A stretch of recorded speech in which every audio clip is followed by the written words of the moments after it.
Barometer, एक minute समझा। तो बैरोमीटर का क्या कॉन्सेप्ट है, किसी को पता है? हाँ जी,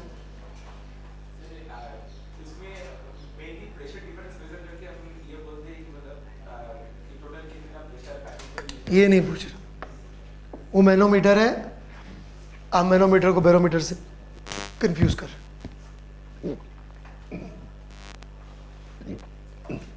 मैनोमीटर प्रेशर डिफरेंस नापता है, बैरोमीटर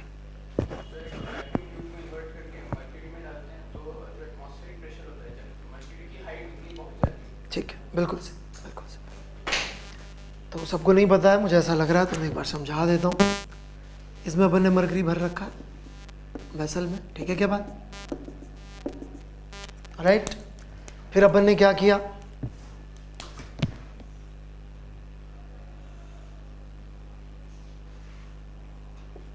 इस ट्यूब में मरकरी भरा ऊपर तक, राइट, और इसको अपन ने कवर कर दिया, ठीक है।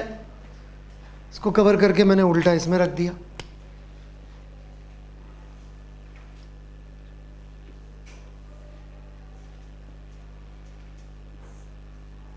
अभी भी कवर मेंटेन्ड है भाई, याद रखना है बात।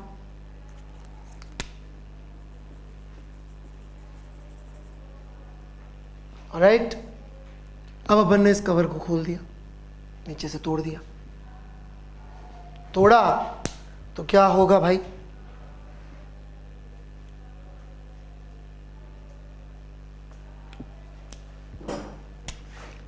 ये नीचे आ जाएगा लेवल कि नहीं आ जाएगा?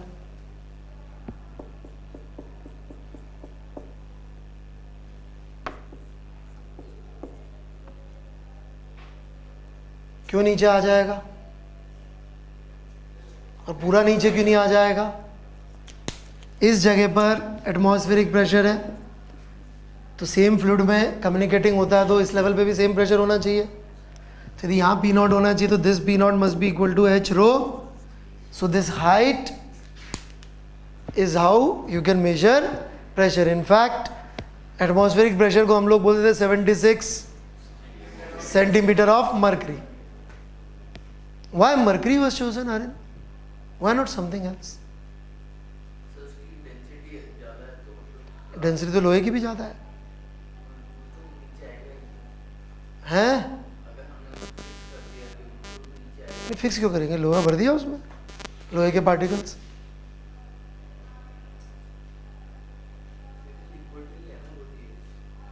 क्या?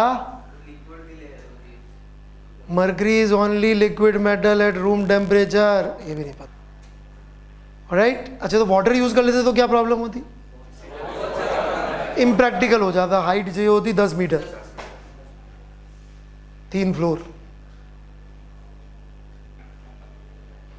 ठीक है बच्चों। अब what is a faulty barometer? ये जब पूरा प्रोसेस करा, उस दौरान यदि यहां कोई एयर ट्रैप रह गई, तो प्लस B1 करके लिखना पड़ेगा। फिर हाइट तो प्रोपोर्शनलिटी से नहीं दिखा रही होगी, और ये P1 कांस्टेंट भी नहीं होगा। आइसोथर्मल प्रोसेस मान के P1 V1 करके जैसी हाइट ऊपर नीचे होएगी, लफड़े होंगे नहीं होंगे? So that's the faulty barometer. चमका कुछ नहीं? चल, कहाँ पहुंच गए थे हम लोग? वर्क हो गया था डिस्कस, ठीक है। तो वर्क में मैंने आपको मैथमेटिकल सिचुएशन दे दूं तो कैसे निकालेंगे, सबको समझ में आ गया होगा, ठीक है। अब मैं थोड़ा सा ग्राफिकल पे बात करूंगा, और फिर लास्ट में फिजिकल बात करूंगा कि फिजिकल सिचुएशन आ जाए तो कैसे वर्क निकाल सकते हैं, ठीक है। 3 तरह की आ सकते हैं प्रेशर और as a function of V। Mathematical कोई दे देगा तो अपन कर ही सकते हैं इंटीग्रेशन, कोई ग्राफिकल फॉर्मेट में दे देगा तो नहीं कर सकते, है ना, एरिया से। That's very good. Now my question is this, बड़ी इंटरेस्टिंग चीज़ है, मैंने ऐसी पता नहीं कभी पढ़ी थी, अब तो याद भी नहीं है कि एग्जैक्टली पढ़ी थी या कहीं डिस्कवर, मतलब ऐसे। ये मैंने बनाया, है ना, ये 2 metre cube, 5 metre cube, 5 into 10, 5 यहाँ पे है। Pressure 10⁵ newton per metre square में लिखा हुआ है, ठीक है। कितना वर्क हुआ है भाई रेजा जी?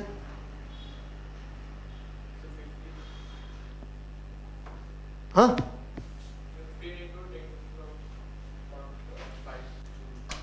15 इंटू, ये इनका आंसर है, राइट। अरे प्लस की माइनस बेटा? Which one? ये प्लस हुआ है, okay. So please tell me, PV diagram पे कोई गैस नेगेटिव वर्क कर सकती कि नहीं कर, मतलब वैसे नेगेटिव वर्क कर सकती कि नहीं कर सकती? अरे इंटीग्रल पीडीवी की वैल्यू गधो नेगेटिव आ सकती कि नहीं आ सकती है यार?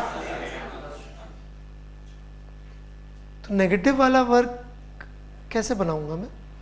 है भाई? अरे मान लो गैस नेगेटिव वर्क कर रही होगी, कभी ऐसा होगा, right? That's why they are not just graphs, they are diagrams. Without arrow, it's a graph. With arrow, it is something more. आप देखेंगे तो जनरली एक टर्म यूज करते हैं, कभी किसी, मतलब मैंने ऐसे ही डिस्कवर किया, इसको पीवी ग्राफ नहीं बोलते। Do they call it PV graph? Right?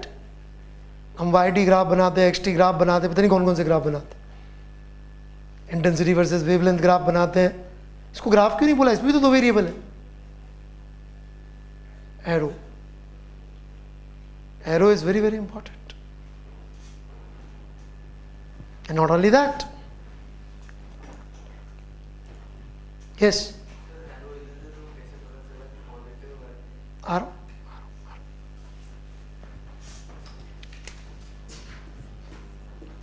integral PdV, P by definition is positive या negative? Positive. Volume itself is also positive, but dV is the only thing which can be plus or, so volume बढ़ेगी तो work will always be positive, volume घटेगी तो work will always be negative. Expansion will always mean positive work, compression will always mean negative work. Physically check करना है, physically check कर सकते हैं। Volume बढ़ेगी तो आप देख सकते हैं फोर्स और डिस्प्लेसमेंट डायरेक्शन सेम, वॉल्यूम घटेगी तो फोर्स तो अभी भी इधर ही लगेगा, but direction will be opposite. बढ़ो, ओके। कभी मान लीजिए कोई फिजिकल प्रॉब्लम आ जाए सामने,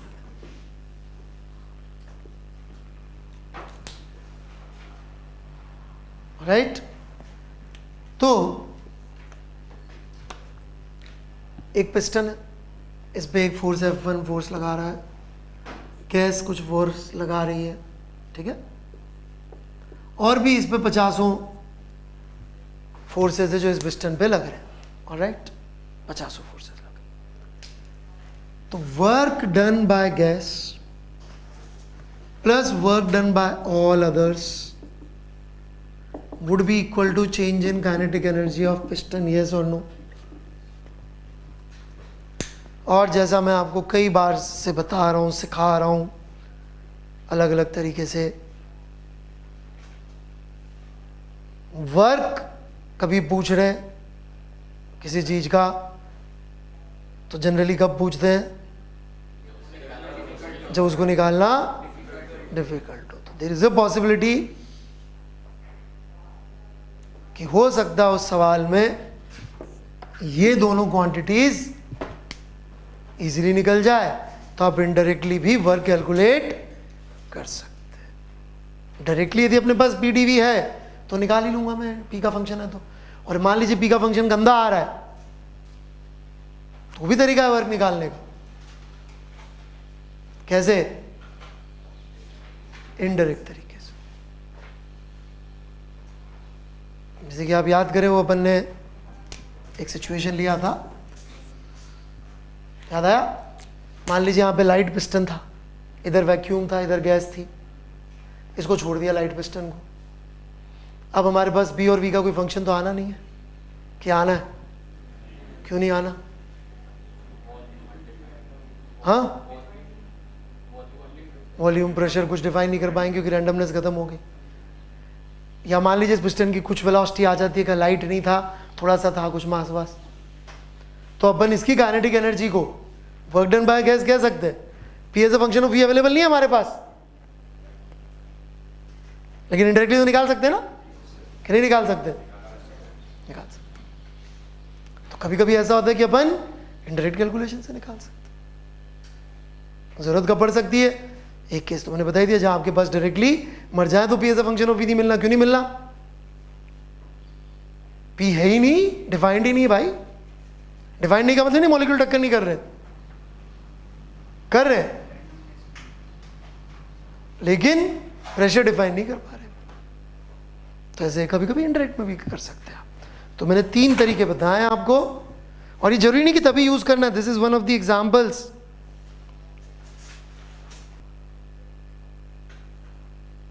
क्लियर है बच्चों सबको?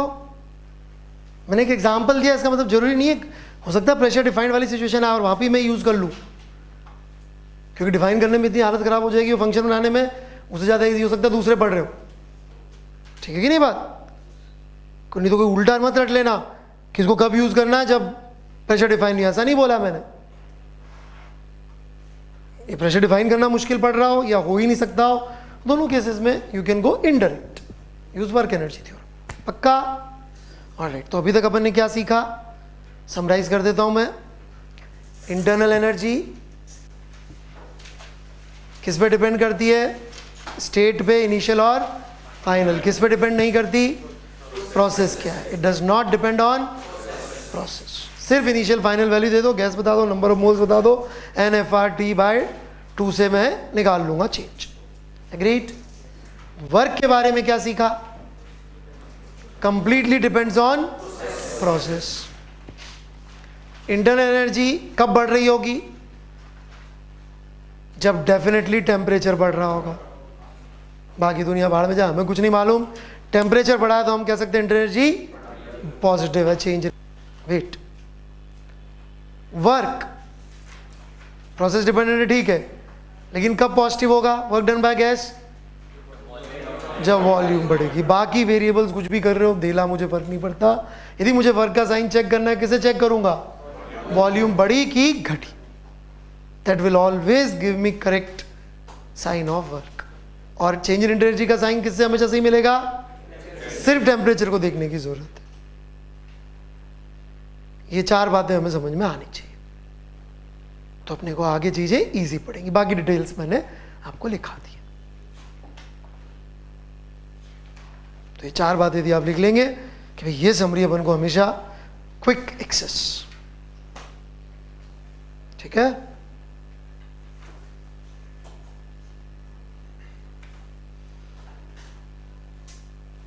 दूसरा, पॉजिटिव नेगेटिव कैसे पता करेंगे?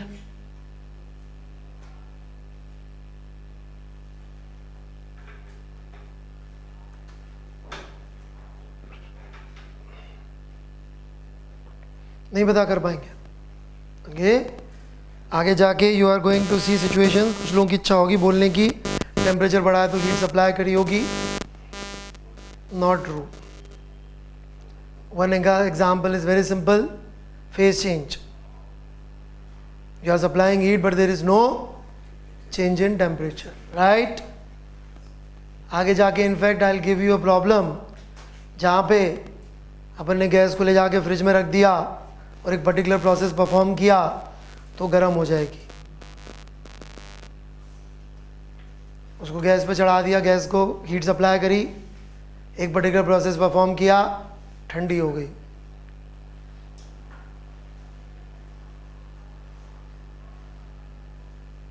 We are going to see those situations, right? तो डेल्टा क्यू को हम लोग डायरेक्टली टेम्परेचर चेंज से एसोसिएट नहीं कर सकते। ओनली वेज, यदि उसको हीट सप्लाई हो रही है तो उसको अपन क्या बोलेंगे? प्लस, और गैस हीट रिजेक्ट करी तो उसको क्या बोलेंगे? माइनस। एक्सचेंज पे डिपेंडेंट, गैस के खुद के किसी वेरिएबल पे डिपेंडेंट नहीं है, पी वी टी इन पे डिपेंडेंट नहीं है। सिर्फ किस बात पे डिपेंडेंट है बच्चों? हीट अंदर एंटर हुई तो पॉजिटिव, हीट एग्जिट करी तो नेगेटिव। सिस्टम को सप्लाई हो रही कि सिस्टम से रिजेक्ट हो रही।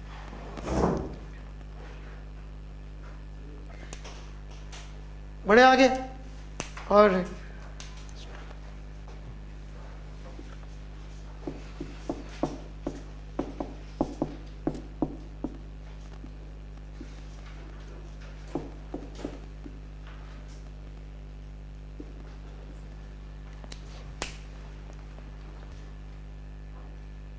तो specific heat of a process is heat exchange in that process upon amount upon change in temperature. Amount इसलिए बोल रहा हूं मैं इसको, नंबर ऑफ मोल्स इसलिए नहीं बोल रहा। कभी कोई किलोग्राम में देना चाहे तो भी आपको अलाउड है, जूल पर किलोग्राम पर kelvin is also allowed. Rarely देते हैं पर दे सकते हैं आपको गलत करवाने के लिए, तो आपको ध्यान से पढ़ना पड़ेगा। क्या, चूंकि प्रोसेस डिपेंडेंट है इसलिए यहां पे मुझे क्या लिखना पड़ा? सी ऑफ दैट पर्टिकुलर प्रोसेस। ना इंटरेस्टिंगली इसके पहले भी अपन ने सी पढ़ा था कैलोरीमेट्री में। यहां तो अपन को दिख रहा है कि मैं पूछूं हाइड्रोजन का स्पेसिफिक हीट बताइए, can I give an answer? No. What I have to ask? किस प्रोसेस के अंडर, राइट? अब वाटर की क्यों बता पाया अरिन जैसा भी? सॉलिड की कैसे बता देते हैं अपन लोग? क्योंकि वहां कोई प्रोसेस का ऑप्शन ही नहीं है। What would you do with liquid और सॉलिड?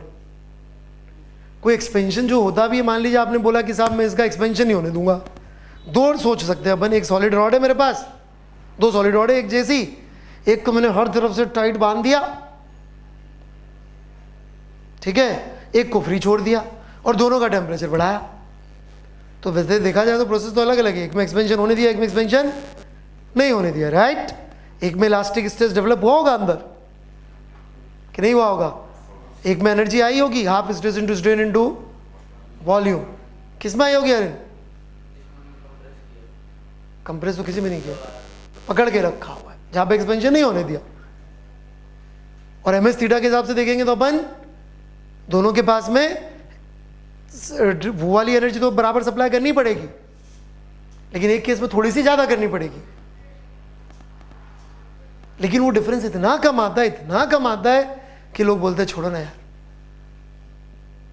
नहीं समझ में बात, राइट? इसलिए सॉलिड और लिक्विड के लिए हम लोग अलग अलग स्पेसिफिक डिफाइन नहीं करते। क्या हो सकती है? Answer is yes, answer is yes, कर सकते, बट उसमें डिफरेंस इतना कम आता है कि लोग डिफाइन करते नहीं है। इसलिए आप देखेंगे किताबों में आयरन की स्पेसिफिक हीट, फला फला, सॉलिड और लिक्विड फेज में आपको स्पेसिफिक हीट्स मिल जाएंगी लिखी, लेकिन गैस के लिए नहीं मिलेंगी, क्योंकि गैस में बहुत फर्क पड़ता है कि आप उसको एक्सपेंड होने दे रहे हैं कि नहीं होने दे रहे।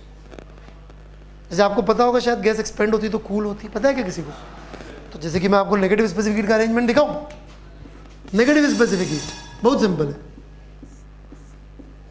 एक मैंने हीटर लगा दिया सड़ा सा बिल्कुल, 0.1 कैलोरी पर सेकेंड सप्लाई कर रहा है, पर डेल्टा क्यू तो पॉजिटिव हो गया ना यार,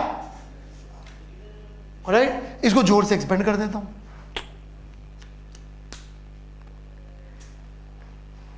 पक्का कूलिंग तो होनी पड़ेगी कि एक्सपेंड हो रहा है, पर डेल्टा क्यू तो पॉजिटिव है, delta Q positive, delta T negative, हो गया नहीं हो गया नेगेटिव सी, नहीं चमका,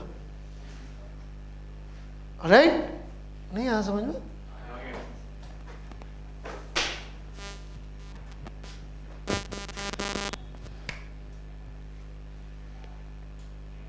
बहुत कोई हीट सप्लाई नहीं कर रहा, एक्सपेंड करता हूं, टेम्परेचर बढ़ेगा घटेगा?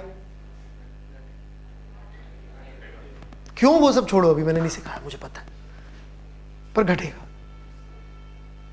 पता है ना बात सबको। अब मान लो मैं 0.01 कैलोरी, फिर पर डेल्टा की तो प्लस हो गया ना। So see of gas is very different from see of solid and liquid. जैसे सॉलिड और लिक्विड के केस में हम लोग